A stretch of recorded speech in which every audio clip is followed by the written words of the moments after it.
The Colts have returned to practice. Tuesday was the first day of OTAs for the Colts, and I wanted to break down the first day a little bit.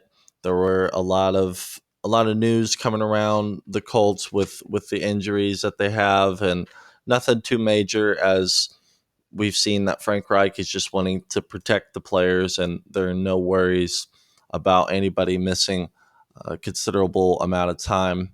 And I'll go into that. There were a lot of good things that we saw from the Colts offense from the first day of practice.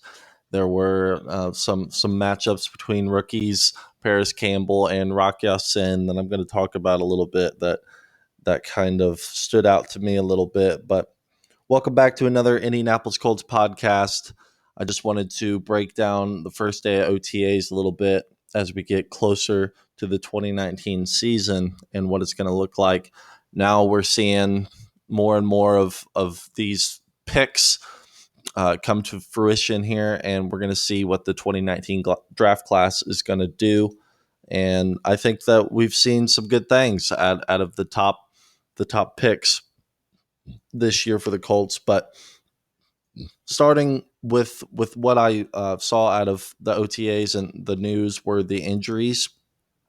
Luck had a right calf strain that I think is minor, that he suffered a few weeks ago when he was going through some drills a little bit. Just what Frank Reich has said about it, it's just a little tweak. They're just really making sure that it's okay so that he won't miss training camp later on, and that it won't get any worse. But nothing for Colts fans to look at with any sort of pause, as they're really just making sure that he's 100% good to go, and look for him to be back this spring in OTAs. And they'll need him, looking at the QB group that they have now and trying to get connections with your Devin Funchess and Paris Campbell, new guys that you've brought in. All that connection really matters, as you've seen. Tom Brady spends all of his offseason with Julian Edelman, so the connection between a quarterback and receiver is really important. And I'm sure that Andrew Luck and Frank Reich and Devin Funchess and all those guys know the importance and the value of reps this time of year. So hopefully Luck can get back sooner rather than later, but no pause here. They're just making sure that he's okay. Darius Leonard is not on the field yet. He had an ankle surgery this offseason, nothing too invasive there, as they look for him to be back for training camp, but expect for him to miss all of OTAs and mini camp. And later this summer, he will take part in the Colts practices at Grand Park during training camp. So he'll be okay. Look for him to, right now, use this time to, get a little stronger, get a little stronger upper body wise. And he's about the weight that he wants to be. He likes to be a little slimmer. So he's not going to go too crazy, just making sure that he's in shape and ready for when training camp comes along. I expect big things for Darius Leonard, as he's, missed a lot of time last season too, and the training camp too. So, I don't look for that to be anything that will hurt the Colts later on.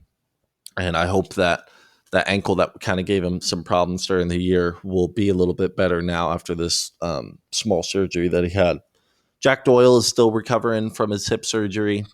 He'll be back around the same time as Darius Leonard, and he'll miss all OTAs in the mini camp. So he's somebody that the Colts are really missing right now, and that when you look at the tight end group, it's going to be Ebron and Doyle, and Mo Alley Cox are really going to be the face there.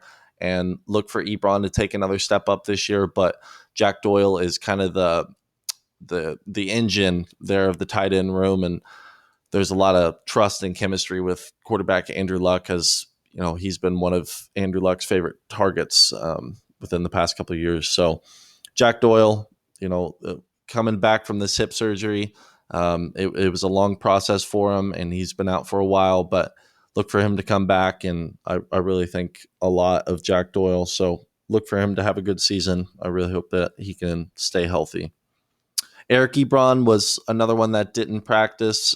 He has a little groin issue, probably just another tweak, kind of like similar to Andrew Luck's calf, and he'll probably be back in training camp. They're just making sure that all their guys are good to go, going into training camp, and making sure that nothing turns, a small little tweak turns into a pull, and that can loom a little longer. So Eric Ebron, he was sidelined, but he'll probably be back in these little OTAs. But he's sidelined. Those were all the guys sidelined, that are major kind of news-ish. Deion Kane's still out. You still have some more that are still out, but these are the ones that really matter, as these four guys are pivotal to the Colts' success.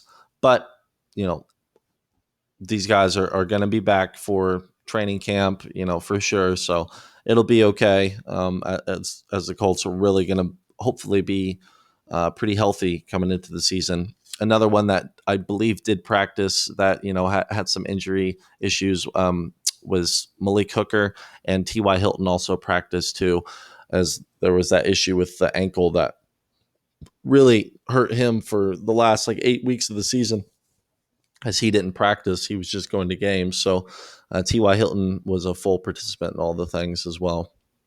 There were a few notes that I wanted to talk about. I think I had 4 notes that I really wanted to pick up off of the first OTAs. And the first thing that, really stood out to me was the Colts knew that Andrew Luck was going to miss some time here in the OTAs, and they needed a 4th quarterback on the roster. They go out and pick up Chad Kelly, who's the nephew, I believe, of quarterback Jim Kelly.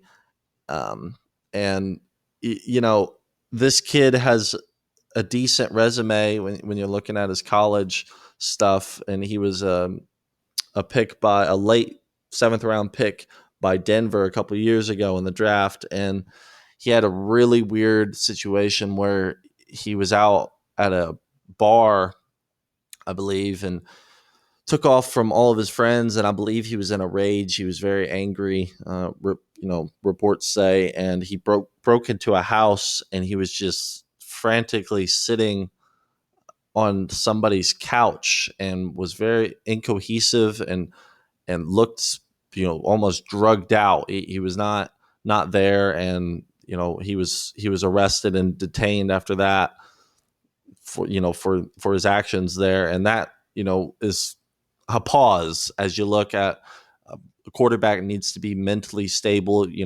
We've seen quarterbacks that aren't come into this league and fail. Look at Johnny Manziel, and that's not a great thing when you're looking at a quarterback. So the Colts signing him is not going to be a big thing. It was just more of news because of his questionable past. And I saw a lot of reports around, from outside media saying, and outside, fans of the NFL saying, oh my gosh, this guy is signed and Kaepernick is still on the street. Okay, come on.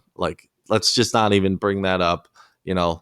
That's a little crazy, but he's just going to be the Colts' 4th round guy, and they've said that any screw ups and he's gone. This is his chance to prove himself, and the Colts are going to give him that chance to come back here and see what he has after a little bit of a hiatus from the NFL following that incident, I believe in 2017, with them breaking into that house. So that was some news that has gone on the past week or so here, but don't look for that to be a big thing. They just basically signed him because Luck's calf was injured up a little bit. But the Colts QBs did not have a great day. You look at what they did passing the football, and there were some highlights to Paris Campbell and to Funchess I'll talk about here in a minute, but just inaccurate. They especially we saw 3 quarterbacks throw passes for the Colts. It was Jacoby Brissett, Phillip Walker, and the new Kelly, and they all really had poor days. Walker and Kelly especially. They looked really shaky out there and rusty, and really struggled and overthrowing balls. And even Jacoby Brissett threw an interception on an overthrow. Rock Ya-Sin was there to grab it. There were 4 interceptions on the day from the Colts quarterbacks. On the receiving end of those interceptions were quarterbacks Rock Ya-Sin, Milligan, and Taylor, an undrafted free agent signing that they've got on here, as they have a pretty deep cornerback room. And then Sky Moore was also in on an interception as well, I believe, from Walker. So, you look at that. That's not really a great thing, but those are not going to be the Colts quarterbacks in 2019, hopefully, with Luck being healthy and being able to stay healthy.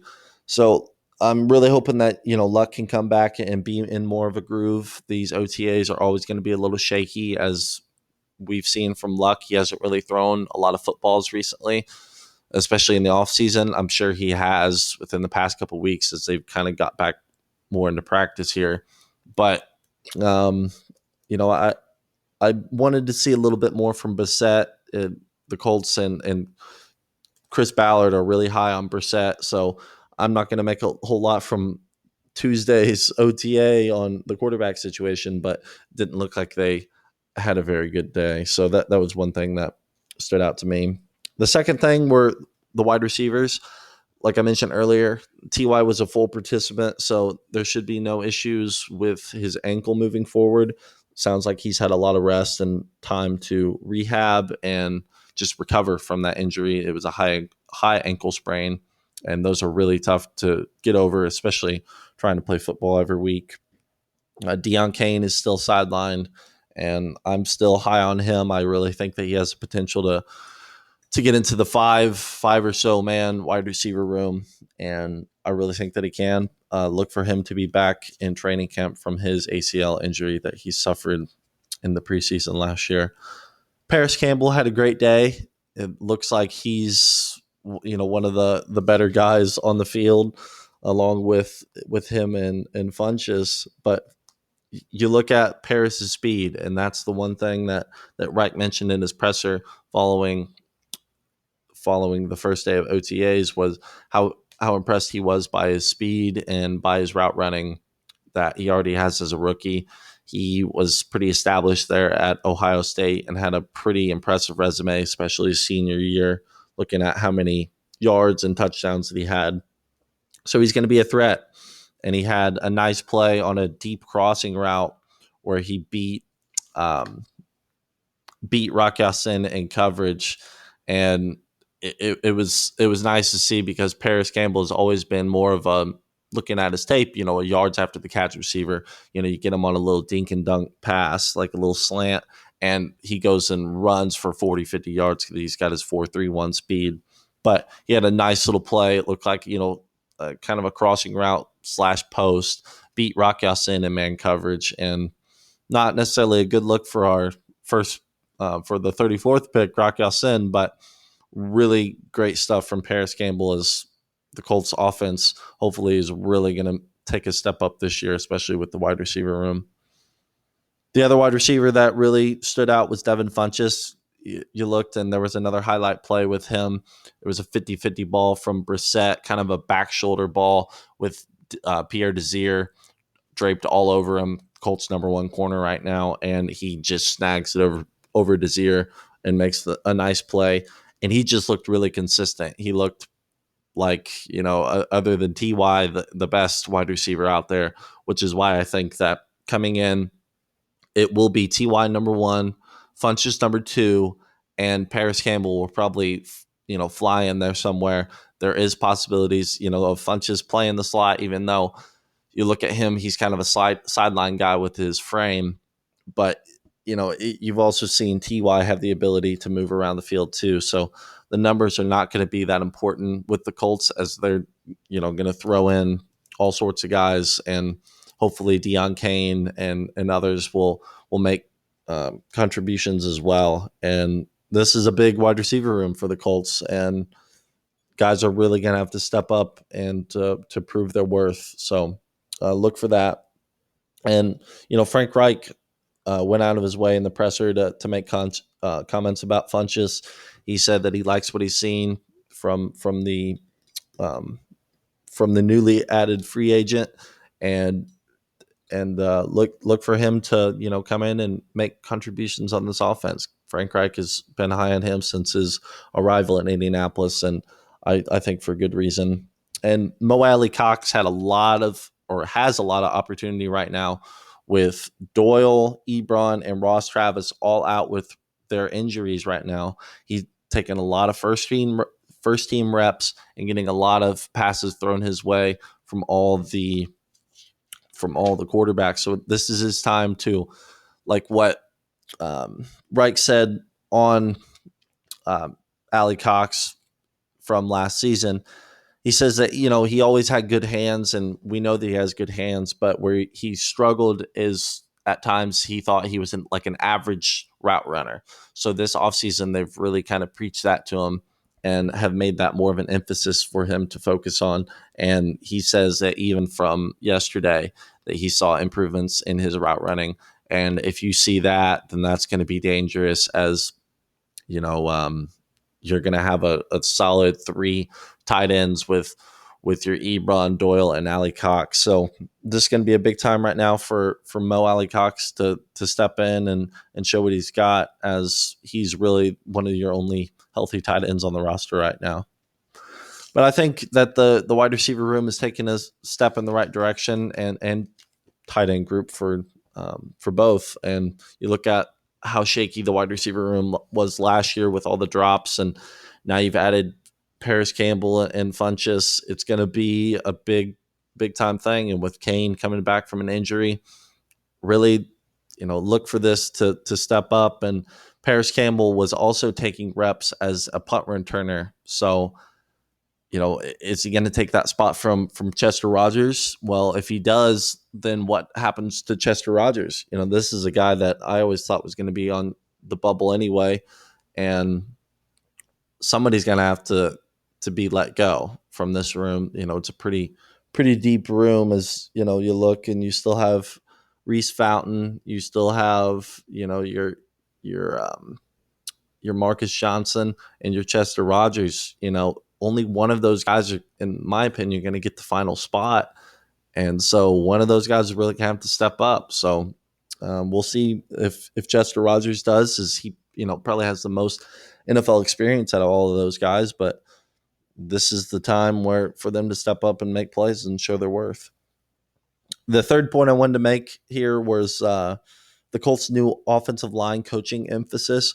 We saw the new offensive line coaches come in from Dave Guglielmo, the offensive line coach from the 2018 season. He got fired and got released from the team from Reich, and they brought in Chris Strauser, Clayton Adams, and Howard Mudd onto the Colts room here in 2019. And Howard Mudd is obviously the big name, as he was around there for the Manning days and the 2000s, as he's now a senior offensive line coordinator there, and Chris Strauser is your main guy. And their emphasis is to turn the Colts into a top 5 rushing team. And this is something that Frank Reich has preached ever since the season has been over. And I think that, with this emphasis and with all 5 guys returning from last year, it's going to be pretty well. Frank Reich said in his presser that he thought that the transition has gone pretty well, and he can see that the emphasis that they're bringing to the table. So, these guys are really going to be focusing on new techniques. And you've heard from Anthony Costanzo and Braden Smith meeting with the media this past week, and they've just said that, there are little new things that these coaches are bringing to the locker room that he thinks that are, going to help enhance their game a little bit. And nothing too big, as, that they were a great offensive line last season, as you look, especially at their passing protection. But I just think that they're going to emphasize on the running game and how to get even better, and hopefully be a top 5 rushing team like Frank Reich has been preaching. And like I mentioned earlier, Costanzo and others met with the media, and Costanzo mentioned that he feels better coming into his 10th season right now with the Colts than he did as his first year as a rookie. He mentioned that he had a lot of issues with knee pain, and now with him working with this strength coach, that he's had a lot of time to figure out that maybe with some adjustments to the hips, there's a lot of nerve pain that goes on in the lower legs, especially guys that are getting hit with brute force like that. So it sounds like he's got his hips and his lower body realigned, and he says that he's feeling the effects. Is there's not been a whole lot of knee pain, and he's felt really good coming into this year and making strides into making this year with the Colts his best. As you look, he's going to be a free agent after this year, so trying to solidify his spot there at the left tackle. And then and the fourth thing I wanted to talk about from the first day at OTAs was the defense. Like I mentioned earlier, Rock was beat on a Paris Campbell deep crossing route, but I thought that for the majority of the day, the corners did a great job on the receivers. Like I mentioned earlier, the quarterbacks didn't have a great day. There were some times that it was just great coverage, and you saw good stuff from Pierre Desir, and I thought that Rock Sin also had some moments where, and he had the interception, but he's a rookie, he's trying to get into it, and there were some growing pains as well too. And the other thing that I noted was Ben Banigou spent all the day at edge and spent a lot of time there at the edge position, where there were some questions where he was going to play with his capability to play at linebacker as well too. So that was another thing that stood out to me. But a great day, great first day at OTAs for the Colts, and I look for them to keep making strides in the right direction. And you really look, and this team is just coming more and more together, and it's been seen from Colts fans and from NFL fans all over. These guys are really coming to play this year and are going to hold nothing back. This is second year under Frank Reich, third year under Chris Ballard, and the second year of Andrew Luck's uh, revived career after his horrible shoulder injury. So this is an exciting time for Colts, and exciting times for Colts fans all over as we look onto the 2019 season and all the possibilities that are going to arrive out of this. Hopefully, Andrew Luck will come back and get some reps with Paris Campbell and Funchess as you look to build that connection, to build that relationship, as he did with Inman that came in. He had a real quick connection with Dontrell Inman. He's now on the Patriots, so not in your locker room anymore. But you also saw that with Ebron. He has an ability to connect with the guys, and I think that it sounds like Paris Campbell and Funchess are willing to make the strides to make this connection go as well as it can. And that's what I wanted to talk about today from the OTAs. It's just a lot of news, and there are going to be some more news that come out, and I'm going to be making more podcasts that are going to be covering this. Apologize for the lack of podcasts the past couple of weeks. It's been a really busy time in my life, but I'm going to be able to make some more podcasts for the rest of the summer leading into the season, and obviously through the season as well, as I continue to look to build this podcast and this channel.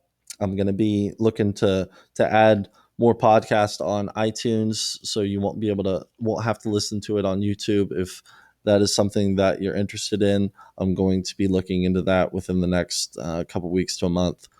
But I appreciate you listening. And one other thing I want to talk about before I end this podcast was just the outside expectations for the Colts and how much different they are from this time last year to now. And I'm not going to talk about it a whole lot because I've already mentioned it a lot this offseason. But the preseason rankings last season going into the year, the Colts were ranked number 32 in the league, and it's unbelievable because Andrew Luck was coming back, and that was silly for them to be ranked so low.